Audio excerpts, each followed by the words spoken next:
서로 축복하겠습니다. 할렐루야. 여러분을 축복합니다.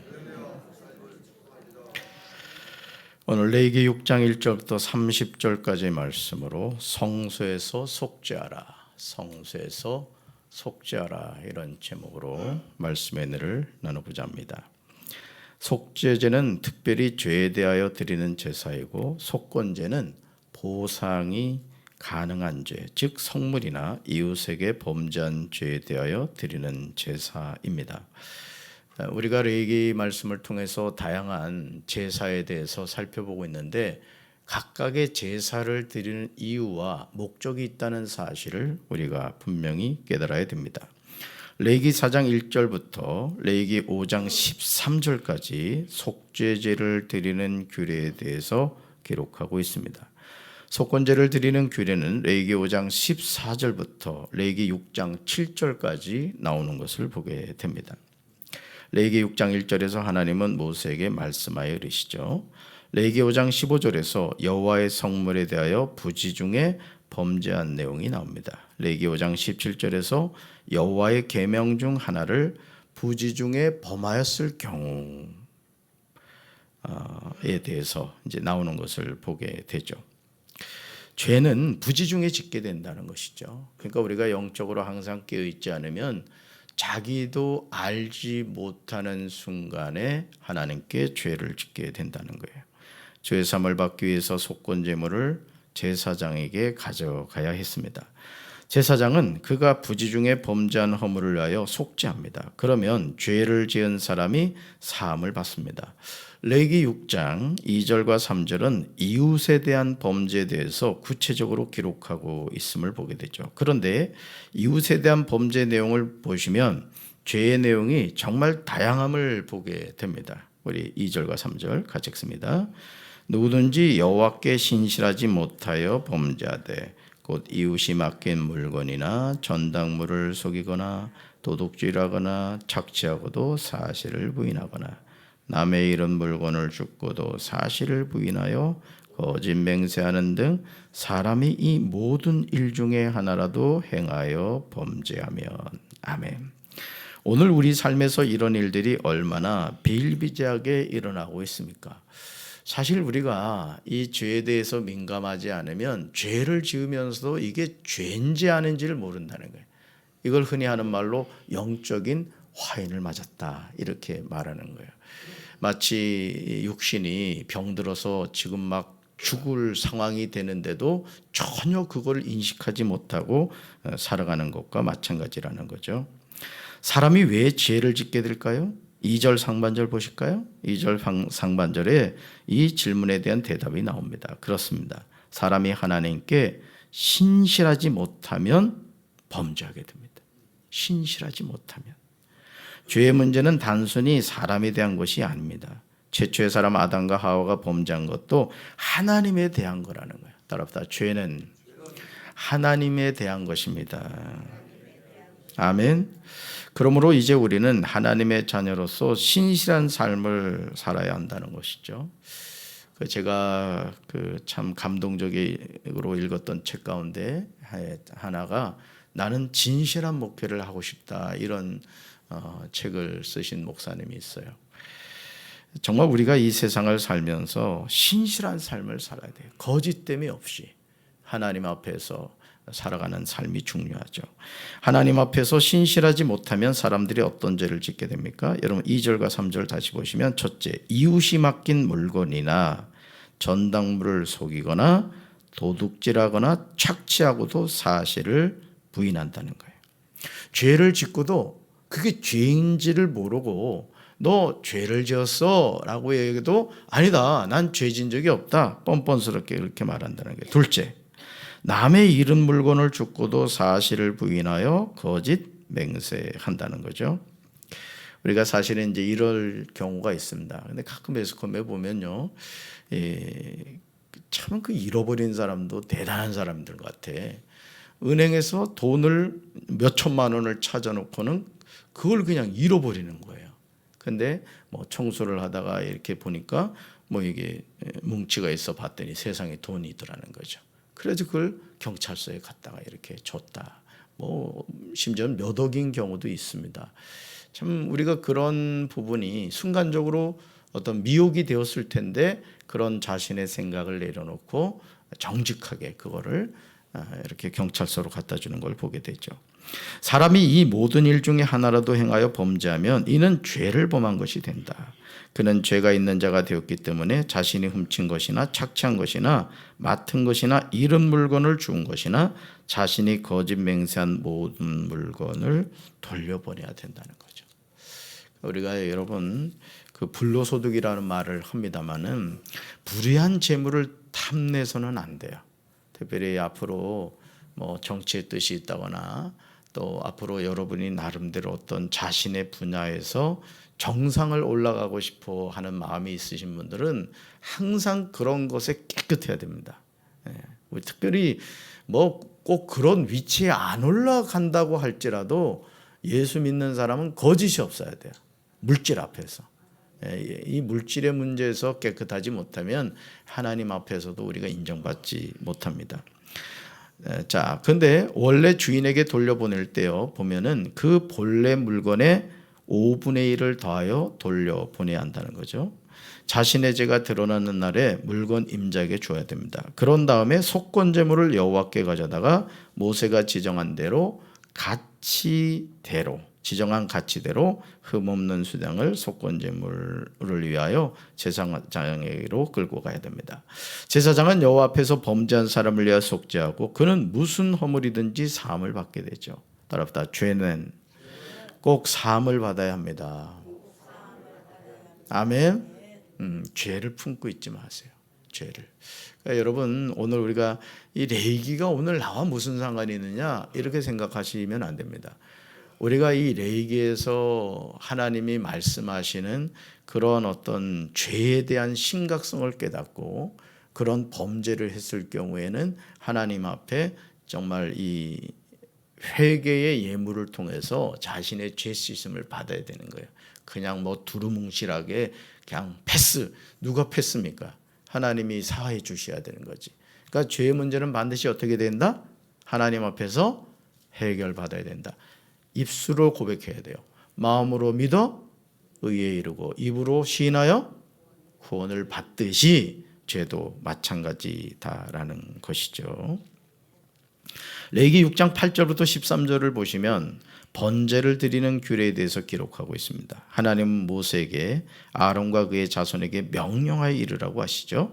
그러시면서 번제 규례는 이러하다 이렇게 말씀합니다. 여러분 9절로 가보실까요? 9절 뭐에 대해 나오죠? 번제물에 대해서 나오죠. 10절과 11절에 뭐가 나와요? 10절과 11절 제사장의 복장에 관하여 나옵니다. 12절과 13절에 중요한 말씀을 하시죠. 12절과 13절 같이 읽습니다. 제단 위에 불은 항상 피워 꺼지지 않게 할지니 제사장은 아침마다 나무를 그 위에서 태우고 번제물을 그 위에 버려놓고 화목제의 기름을 그 위에서 불사를 찌며 불은 끊임이 없이 제단 위에 피워 꺼지지 않게 할지니라. 아멘. 그 다음에 죽으세요. 제단 위에 불은 항상 피워 꺼지지 않게 할지니. 또 13절 하반절로 가서 불은 끊임이 없이 제단 위에 피워 꺼지지 않게 할지니라. 하나님은 모세를 통하여 9절에서도 제단의 불이 그 위에서 꺼지지 않게 하라 이렇게 말씀하셨는데 12절과 13절에서도 동일하게 제단 위에 불은 항상 피워 어떻게 하라? 꺼지지 않게 하라 이렇게 말씀하십니다. 제단 위에 불이 항상 꺼지지 않도록 하라는 것은 하나님께 드려지는 예배가 중단되어서는 안 된다는 거예요. 법원에서 헌법재판소였나? 최근에 판결이 났습니다. 그 어떤 판결이 났냐면 이 문재인 정부가 이 코로나19 상황에서 대면 예배를 막 강압적으로 금지를 시켰습니다. 그거에 대해서 헌법재판소였나요? 종교의 자유를 침해하는 행위다. 이건 위법한 것이다. 그런 판결이 났어요. 그러니까 여러분 우리가 반면 거울로 삼아야 됩니다. 문재인 전 대통령이 천주교인이라고 말하죠. 이낙연도 제가 알기로는 교회를 다닌다 했는 걸로 알고, 정세균도 마찬가지고, 그 통일부 장관 했던 이원영인가요? 하여간 그 문재인 정부 때 문재인 대통령을 도와서 국정을 이끌어갔던 적지 않은 사람들이 크리스찬이었습니다. 그런데 그 사람들이 예배를 중단시켰어요. 뭘 말하죠? 하나님을 두려워하는 마음이 없다는 거예요. 그러니까 여러분들 잘 기억하셔야 됩니다. 여러분이 장로고 권사고 집사가 되었다는 것이 여러분 구원을 보증하는 게 아니에요. 똑바로 믿어야 돼요. 아멘. 담임 목사인 저도 마찬가지입니다. 저도 하나님 앞에서 똑바로 하나님을 믿고 이 주어진 사명을 감당해 천국 가는 것이지, 무슨 천국 벌써 그냥 그런 착각하지 마세요. 물론 하나님의 은혜로 가는 것입니다만은 우리가 정말 두렵고 떨리는 마음을 가져야 돼요. 어떻게 하나님을 안다는 사람이 예배를 중단시킬 수 있습니까? 참 지난 2021년을 돌이켜보면 제가 한 번 딱 예배를 못 드렸어요. 한 번. 그것도 그냥 요 황산 초등학교에서 그 확진자가 났다 그래가지고 그냥 장로님들이 쫓아와가지고 말이에요. 무슨 교회 이미지가 흐려진다고. 네, 그때 엄청 기분 나빴어요, 진짜. 그런 상황에서 오히려 더 이렇게 해야지. 그러니까 여러분, 우리가 교회 이미지를 좋게 만든다고 해가지고 세상적인 관점으로 교회가 가잖아요. 교회 망합니다. 우리는 하나님 중심으로 가야지. 아멘. 두 번 다시 그런 일이 없었으면 좋겠어요. 그래서 한 번 빼놓고 예배 다 드렸잖아요. 어떻게 하나님 지켜주셔요, 안 지켜주셔요? 지켜주시죠. 그러니까 여러분들이 그걸 항상 기억해야 돼요. 하나님께 드려지는 예배는 중단되어서는 안 된다는 거예요. 제단 위의 불에는 번제물이 있기 때문이죠. 저는 우리 교회 제단 위의 불이 끊임없이 타오르기를 기도합니다. 기도의 불이 꺼지지 않고, 말씀의 불이 꺼지지 않고, 찬송의 불이 꺼지지 않기를 원합니다. 전도의 불이 꺼지지 않길 기도해요. 촛대가 옮겨진 교회가 되어서는 절대 안 됩니다. 지금 리모델링을 하면서도 여러분이, 저는 정말 최선을 다해서 헌금하시기 바라요. 정말입니다. 이것이 여러분의 무슨 지갑을, 여러분 리모델링해서 담임 목사가 무슨 유익을 얻겠습니까? 그래요, 안 그래요? 제가 교회 청소를 깨끗이 해라, 교회를 주인의식을 가지고 돌보라는 것은 여러분 자신을 위한 겁니다. 어제 저녁에 제가 그 2층을 보니까 지금 우리가 전기가 부족해가지고 옥상에, 우리 비전센터 옥상에 전기 단학기가 있어요. 그래서 이번에 구멍을 뚫어가지고 지하로 해서 저쪽 본당으로 갔다고요. 그러니까 그 시멘트에 구멍을 뚫다 보니까 이 가루가 엄청나게 막 이게 난 거예요. 그 2층을 이렇게 가봤더니 시멘트 가루가 그냥 있는 거예요. 그래서 제가 어제 청소기 가지고 가서 청소 돌리고 거기 다 닦고, 저기 뭡니까, 전도대 카페 제가 마대 걸려가지고 다 닦았어요. 어제 청소 담당을 누가 했는지 모르겠어요. 지금도 제가 일부러 이쪽으로 올라옵니다만 오늘 제가 일부러 3층에서부터 쭉 올라왔어요. 계단을 딱 정점에서 보면 먼지가 그대로 보입니다. 먼지가 그대로 있더라고요. 4층에도 그 정수기 그 호스를 빼놔가지고 물이 그냥 흘러내리고. 여러분이요, 하나님을 사랑한다는 걸 말로만 하지 말고 성전을 향한 진실한 마음을 가지시라고요. 아멘. 또 얘기한다고 또 삐져가지고 표정이 그냥. 항상 그게 하나님을 사랑하는 거예요. 그러니까 하나님을 사랑한다는 게 뭐냐? 성전을 여러분이 소중하게 여기시라고요. 이 엄청난 리모델링 하면서도 말이죠, 팔짱 끼고 남의 일처럼. 내가 헌금 목록을 다 봤어. 정말 실망스러운 분들이 많더라고요. 아예 뭐 명함도 안 올려놓은 사람도 많고. 그러지 마세요. 여러분들이 일생에 통해서 언제 이런 하나님의 역사의 주인공이 되겠어요? 이 성전 누구 거예요? 박재진 목사 겁니까? 하나님 거지. 그리고 여러분이 이 성전을 통해 하나님께 예배를 드린다고요. 믿습니까? 기분 나빠하지 말고 여러분 회개하시고 같이 지금이라도 협력하시길 바랍니다.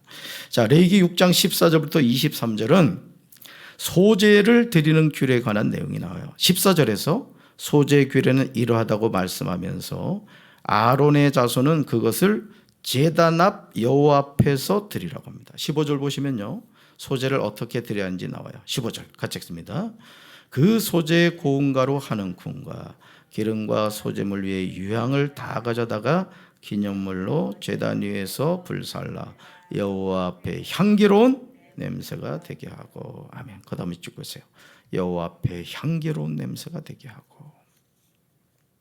소재를 드릴 때 사용되는 것이 뭐죠? 첫째, 고운 가루. 두 번째는요, 기름. 세 번째, 유향인 것을 보게 되죠. 이 세 가지를 가져다가 기념물로 제단 위에 불사릅니다. 이렇게 하는 것은 여호와 앞에 향기로운 냄새가 된다는 거예요. 그러니까 여러분, 우리가 하나님 앞에 드리는 모든 헌물은 뭐가 된다? 향기로운 예물이 된다는 거예요. 특별히 여러분의 마음의 중심을 담아서 드리는 그 예물은 하나님이 기뻐 받으신다는 거예요. 믿습니까? 네, 그걸 여러분이 잊지 마셔야 돼요. 그 나머지는 아론과 그의 자손이 먹는 것을 보게 되죠. 근데 먹을 때 조심해야 하는 것은요, 누룩을 넣지 말고 거룩한 곳 회막들에서 먹어야 한다는 거예요. 소재를 드리고 남은 것은 아론과 그의 자손의 소득이 된다고 하십니다. 또한 속죄제와 속건제 거룩한 예배이며 화제물인데, 이 제물도 아론 자손의 남자가 모두 먹을 수 있습니다. 그리하여 대대로 그들의 영원한 소득이 된다고 하시죠. 여러분, 왜 그럴까요? 아론과 그의 아들들의 자손들은 오늘날로 말하면 하나님의 일에만 전담하는 사람이었던 거예요. 자기 직업을 갖지 않고 오직 그 일만 감당했던 사람들이었죠. 레기 6장 19절부터 23절을 보시면 아론과 그의 자손이 기름 부음을 받은 날에 여호와께 드릴 예물에 관해서 기록하고 있습니다. 특히 20절 하반절과 21절에 그 내용이 나오죠. 같이 읽습니다. 고운 가루 10분의 1 에바를 항상 드리는 소제물로 삼아 그 절반은 아침에 절반은 저녁에 드리되 그것을 기름으로 반죽하여 철판에 굽고 기름에 적셔 썰어서 소재로 여호와께 드려 향기로운 냄새가 되게 하라. 그 다음에 찍으세요. 소재로 여호와께 드려 향기로운 냄새가 되게 하라. 하나님께 소재를 드리는 일이 이스라엘 자손들만 드린 것이 아님을 보게 되죠. 아론의 자손 중 기름 부음을 받고 그를 이어 제사장이 된 사람이 드려야 합니다. 이렇게 하는 것이 영원한 규례로 여호와께 온전히 불살라야 됩니다. 그런데 23절 보시면요, 하나님은 제사장의 모든 소재물은 온전히 불사르고 먹지 말라 이렇게 명령하시는 것을 보게 돼요. 속죄제를 드리는 규례에 대해서 레위기 6장 24절부터 30절에 나옵니다. 25절을 보시면 구체적으로 나오죠. 25절 같이 읽습니다. 아론과 그의 아들들에게 말하여 이르라. 속죄제의 규례는 이러하니라. 속죄제 제물은 지극히 거룩하니 여호와 앞 번제물을 잡는 곳에서 그 속죄제 제물을 잡을 것이요. 아멘. 그러니까 여러분, 속죄제의 규례는 이러하니라 이렇게 말씀하세요. 뭐죠? 어떻게 이 제사 예배를 드려야 하는지 하나님이 기준과 원칙을 제시하고 있다라는 것이죠. 지금 하나님이 속죄제 규례를 정하고 계신 거예요. 하나님께 드리는 것이기 때문에 속죄제 제물은 지극히 거룩합니다. 그러므로 속죄제 제물을 잡을 때도 정해진 장소에서 잡아야 했다는 것이죠. 바로 그것이 여호와 앞 번제물을 잡는 곳입니다. 하나님이 명령하신 장소에서 속죄제 제물을 잡아야 합니다. 그러니까 우리의 인생은 하나님이 말씀하신 대로 순종해야 되는 거예요. 그래서 가장 신앙에서 위험한 게 뭔지 아십니까? 혼합입니다. 혼합. 하나님은 이 섞이는 걸 제일 싫어하세요. 전 비빔밥을 좋아합니다만은 하나님의 관점에서 본다면 비빔밥 먹으면 안 돼요. 예를 들어 그런 거예요. 예를 들어서. 그러니까 예배도요, 정말 오늘 이 한국교회 예배에서도요, 교묘하게 세상적인 문화가 들어와 있는 걸 보게 돼요.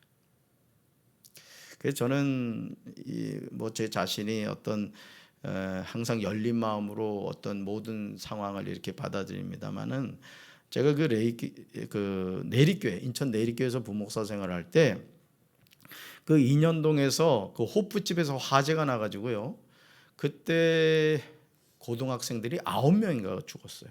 9명인가 죽고 하여간 그 호프집이 완전 타가지고 다치기도 많이 다쳤어요. 한 40명 이상 사상자가 났죠.